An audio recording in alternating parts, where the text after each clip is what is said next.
11인치 카니발 레볼루션 카볼루션. 안녕하세요, 대신남 방구입니다. 주석엔 방구읍다, 테크는 대신남. 추석을 앞두고 각종 할인 행사가 이어지고 있습니다. 그중 제 눈에 들어온 건 바로 내비게이션 겸용이 가능한 11인치 LT 태블릿 iMuse 레볼루션이었습니다. 출시 가격 26만원대로 관심이 없었지만 지금은 22만 7천원대로 추석 할인이 들어갔습니다. 특히 내비게이션 전용 모드까지 있어 깜짝 놀랐는데요. 과연 이 시점에 22만원대 iMuse 레볼루션 태블릿은 구매할 만할까? 그간 경쟁 모델들과 비교해봤습니다. 궁금하시죠? 카니발 레볼루션 카볼루션. 그럼 지금부터 같이 한번 확인해보시죠. 테크는 대신남. 이번에 구매한 제품은 국내 몇 개 살아남지 않은 태블릿 제조업체 iMuse에서 출시한 레볼루션 L11 제품이 그것입니다. 사실 지금은 중국에서 ODM으로 받아서 판매하고 있다고 보는 게 맞겠죠. 하지만 모든 제품은 국내 인증은 물론 AS까지 받을 수 있는 만큼 직구 제품과는 확실히 차이를 보입니다. 제품의 구성을 보면 태블릿 본체, 사용 설명서, 충전 케이블 및 유심 툴로 구성됐습니다. 전용 충전기가 없는 만큼 별도 구매하거나 혹은 스마트폰 어댑터를 이용해야 합니다. 제품의 사이즈는 가로 256.9mm, 세로 161.5mm, 두께는 7.2mm, 중량은 519g으로 제작됐습니다. 생각했던 것보다 슬림하고 중량도 11인치대 사이즈를 감안하면 충분히 휴대할 만했습니다. iMuse에서 애초에 가성비 모델로 타겟을 잡은 모델이 아니다 보니 전체적으로 마감 역시 CNC 가공을 통해 고급스러운 느낌을 받을 수 있었습니다. 전반적으로 무난한 디자인, 하지만 후면 iMuse 로고는 뺐습니다. 개인적으로 정말 마음에 들었던 부분은 제조 과정에 있어 후면에 마그네틱을 그대로 삽입했다는 사실입니다. 이게 별거 아닌 것 같아도 냉장고나 현관문에 바로 붙여 사용할 수 있기 때문이죠. 다만 차량용 마그네틱 거치대를 사용하기 위해서는 별도 철판을 부착해줘야 안정적인 사용이 가능했습니다. 어쨌든 기존 태블릿에서는 찾아볼 수 없는 자석을 그대로 때려 박아 넣었다는 점은 매우 인상 깊었습니다. 내비게이션 용도로 사용할 거라면 무엇보다 센서가 중요합니다. GPS만 가지고는 고가 도로 밑이나 복잡한 회전 교차로에서는 길 안내를 못하는 경우가 종종 발생하기 때문이죠. 이번 제품은 GPS는 물론 가속도 센서, 자이로 센서, 근접 센서, 광 센서 및 볼 센서까지 다양한 센서를 지원, 내비게이션 용도로 사용하기에 부족함 없는 스펙을 자랑합니다. 또한 멀티창을 지원하기 때문에 동시에 두 개의 화면을 띄어 활용할 수 있습니다. 필요에 의해서는 두 개의 내비게이션을 동시에 올려 길 안내를 받을 수도 있겠죠. 다만 그보다 더 마음에 들었던 기능은 바로 내비게이션 전용 모드입니다. 이게 재미있는 게 내비게이션 모드를 활성화하는 순간 기본 유튜브가 메인으로 나오고 아래 아이콘이 등장합니다. 아이콘 크기가 커지고 폰트 크기도 커진 만큼 화면이 직관적으로 눈에 들어온다고 할까요? 특히 내비게이션을 실행하면 메인 페이지인 유튜브가 반으로 나눠지면서 기본 멀티창으로 시작됩니다. 주행 중에는 영상을 시청할 수 없겠지만 어차피 다른 앱을 활용 멀티창을 나눠가며 사용 가능한 만큼 기본 자동 멀티창 기능은 상당히 편리하고 직관적이었습니다. 제가 이번 태블릿을 추천하는 이유도 바로 각종 센서와 함께 쿼드 스피커 그리고 내비게이션 모드에 있다고 할 수 있습니다. 차량용으로 사용하기에 22만원대 이 정도 성능이라면 사실 단점을 찾기 어렵기 때문이죠. 내비게이션 모드에서 나가는 방법 역시 쉬웠습니다. 하단에 작은 원형 버튼을 누르면 일반 모드로 바로 나갈 수 있기 때문이죠. 또한 기본적으로 LTE를 지원하기 때문에 독립적인 데이터 사용이 가능합니다. 다만 앞서 말씀드린 것처럼 다 좋을 수는 없겠죠. 국내 정발에 따른 인증 비용이 높아서일까요? 데이터 사용은 가능하지만 전화 및 문자는 지원하지 않았습니다. 뭔가 반쪽짜리 태블릿 느낌이 들었습니다. 사실 블루투스로 차량 내 연결하면 하나의 디바이스로 음악, 길 안내는 물론 전화 통화까지 가능해야 불편이 없는데 이번 제품은 전화 및 문자를 사용할 수 없다는 치명적인 단점이 있었습니다. 심지어 태블릿 전용 유심은 지원하지도 않았습니다. 이 뭔 개소! 스마트폰 일반 유심만 인식되는 만큼 국내 수입 시 인증을 간편화하고 가격 부담을 낮추려다 발생한 결과가 아닌가 싶습니다.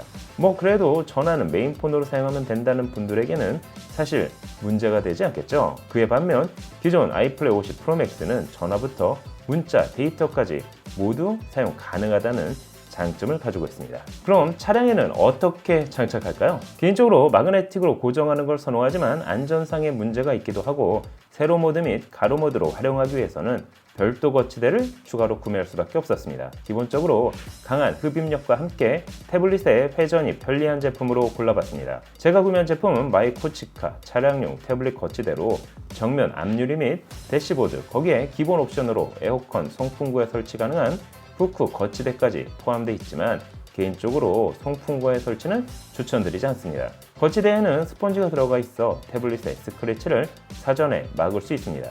이를 통해 화면은 테슬라보다는 작지만 합리적인 가격대, 효율적인 내비게이션을 완성할 수 있었습니다. 별도 스마트폰을 연결하거나 외부 디스플레이를 따로 고정해야 하는 번거로움도 없었을 뿐 아니라 전용 키보드를 구매하면 가벼운 문서 작업까지 가능해 충분히 활용도가 높았습니다. 특히 별도 전원 연결 없이도 무려 8000mAh의 대용량 배터리를 탑재해 장시간 사용이 가능하다는 점은 마음에 들었습니다. 다만 최대 18W의 충전 속도는 개인적으로 아쉬웠는데요. 와이파이는 듀얼 밴드, 블루투스는 5.0을 지원합니다. 한 가지 장점이라면 보호 필름, 그것도 아주 얇은 건 기본적으로 부착되어 있다는 사실이죠. 참고로 카카오톡은 물론 가벼운 게임 정도는 충분히 가능했습니다. 원신 게임 역시 플레이를 해봤지만 최소 옵션 기준으로 어렵게 플레이되는 느낌이라고 할까요? 역시 3D 고사양 게임은 게이밍 태블릿을 구매하는 게 정신건강에는 좋을 것 같습니다. 우면에는 1300만화소 메인 카메라, 우측면에는 유심 포트, 마이크로 SD 포트, 볼륨 버튼, 상단에는 전원 버튼, 하단에는 전용 도킹 키보드 연결을 위한 포커핀과 반대편에는 충전 및 데이터 전송을 위한 C타입 포트가 위치하고 있습니다. 가성비 11인치 LT 태블릿 아이플레이 50 프로 맥스와 비교해보면 전용 키보드를 지원한다는 점에서 이번 모델에 더 좋은 점수를 줄 수 있었습니다. 그런가요? 이번 태블릿의 디스플레이 품질은 어떨까요? 11인치 사이즈 2000x1200 2K 해상도를 지원합니다. 밝기는 400니트로 가격대를 감안하면 준수한 성능을 보여줬습니다. 또한 전용 스타일러스 펜을 지원하는 만큼 확장성까지 열어놨습니다. 하지만 키보드 케이스에 스타일러스 펜까지 추가 구매할 경우 8만원 정도 비용이 추가로 들어가는 만큼 가격 부담은 커질 수밖에 없겠죠. 하지만 실제 키보드 케이스를 구매해본 결과 후면 알뮤즈 로고가 가려짐과 동시에 생각보다 퀄리티가 나쁘지 않았습니다. 뭐랄까, 삼성의 갤럭시 탭 S7의 느낌을 받았다고 할까요? 키보드가 필요 없다면 구매할 필요 없겠지만 워드 및 문서 작업까지 고려한다면 키보드 케이스는 개인적으로 호였습니다. 다시 디스플레이 이야기로 넘어갈까요? 디스플레이 품질은 개인적으로 만족스러웠습니다. 경쟁 모델인 아이플레이 50 프로 모델이 10.4인치 350니트를 지원하기 때문이죠. 거기에 와이드바이 L1 인증도 동일하게 받은 만큼 넷플릭스를 본연의 해상도로 시청 가능했습니다. 특히 1W 스피커가 총 4개 쿼드 타입으로 들어간 덕분에 사운드에 있어서도 아쉬움이 없었는데요.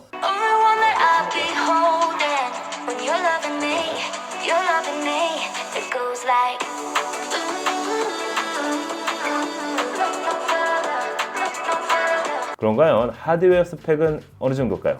AP는 헬리오 G99가 사용됐습니다. 가성비 태블릿의 대명사라 할 수 있는 프로세서죠. 가격 대비 준수한 성능을 보이는 모델입니다. 램은 LPDDR4X 8GB, 스토리지는 UFS 2.1 128GB를 지원합니다.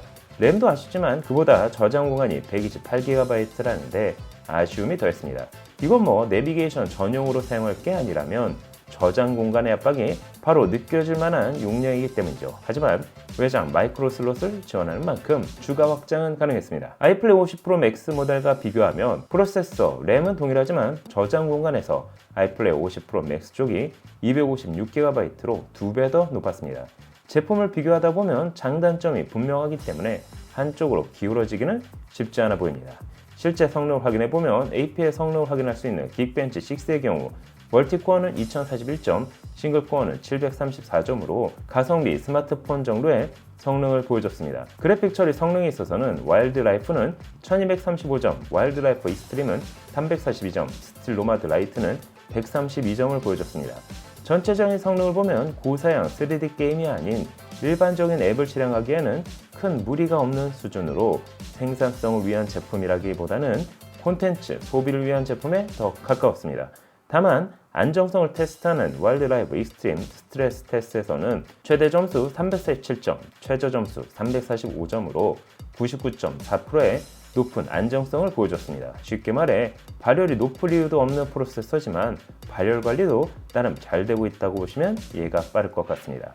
그러다 보니 배터리 테스트에 있어서도 100%에 시작해서 96%로 4% 정도만 사용됐습니다. 11인치 카니발 레볼루션 카볼루션, 여러분이 보시기엔 어떠신가요? 추석 명절 잘 보내시고 저는 또 다른 재미있고 신기한 테크 제품으로 찾아뵙도록 하겠습니다.